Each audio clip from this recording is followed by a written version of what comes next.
আমি এমন একটা সংসদ চাই যারা কেবল ওই হুইপ বললো হাঁ বলা, সবাই হাঁ বলা শুরু করলো, এমন সংসদ চাই না। তারা হাঁ অথবা না বলবে নিজের বিবেককে ব্যবহার করে। আমি এমন একটা সংসদ চাই। নতুন সংসদ কেমন হবে সেটার অনেকখানি নির্ভর করছে আগামী নির্বাচনটা কেমন হবে। সার্বিক নির্বাচনী পরিস্থিতি বিবেচনায় নিয়ে আমি আপনার কাছে জানতে চাইবো আগামী নির্বাচনটা কেমন হচ্ছে। দেখেন, প্রথম আপনি যে কথাটা বললেন যে সংসদটা কেমন হবে এটা নির্ভর করবে আগামী নির্বাচনের উপর, এটা একটা অর্ধসত্য কথা। অর্ধসত্য এই কারণে যে ধরেন নির্বাচনে 3 জন প্রার্থী আছে, 3 জনই চোর।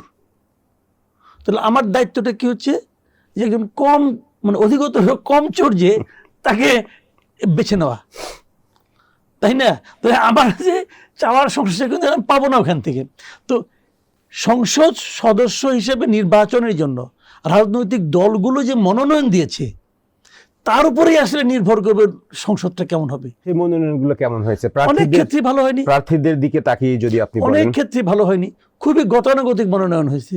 আমি তো একজন মনোনয়ন পাওয়া প্রার্থীও দেখি না, খুব বেশি একটা দেখি না যা নাকি আমাকে চমৎকৃত করতে পেরেছে। অধিকাংশ প্রার্থী খুবই গতানুগতিক। আমি এক্সাম্পল দিয়ে বলি, যেমন বিএনপির 25-26 বছর আগের যে সংসদ, সেখানে তারা কি ভূমিকা রেখেছে? তেমন কিছুই না। ইয়েস স্যার, ইয়েস ম্যাডাম, এই তো ভূমিকা ছিল। তাদের বয়স আরও 25-26 বছর বাড়ছে। তার মানে তাদের নৈতিক অবস্থান আগের চেয়েও শ্লথ হয়েছে, আগের চেয়েও ঢিলা হয়েছে। আরেকটা বড় গ্রুপ পক্ষ যেটা আছে সেটা কেমন দেখছেন সেটার প্রার্থীদের? জামাতে ইসলামের এক জায়গায় এটা বোঝা যায়, বিএনপি কিন্তু বোঝা যায় না, কারণ বিএনপির প্রত্যেকটা মানুষটা আলাদা আলাদা। জামাতের একটা সুবিধা হলো কি, জামাত তো ওদের দলীয় কন্ট্রোলটা অনেক ভালো। যেমন একটা প্রার্থীকে বললো যে তুমি উড্র করো, সে মন খারাপ করলো কিন্তু উড্র করে নিচ্ছে, কোনো প্রতিবাদ করছে না। কিন্তু বিএনপি হলে বলতে না, আমি উড্র করবো না, আমার জনপ্রিয়তা আছে, আমি স্বতন্ত্র দাঁড়িয়ে যাবো। এই জিনিসটা তো জামাতের মধ্যে নাই। কাজে জামাতকে চেনাটা সহজের কারণে জামাত যা তার প্রার্থীরাও তাই। এই জায়গায় তাকে চেনাটা সহজ, কিন্তু বিএনপিকে চেনাটা সহজ না। বিএনপি যা তার প্রার্থীরা তা না। যেমন অনেক ওই দিনে একটা দেখলাম, পত্রিকায় দেখলাম, একজন প্রার্থীকে বলা হলো তাকে নাকি মানে অনেক আন্দোলন, তাকে নাকি অনেক ইয়ের কারণে চিটাগাংয়ের একজন প্রার্থী নাকি দেওয়া হয়েছে, যেই নাকি বেনজিরের কেশিয়ার ছিলেন।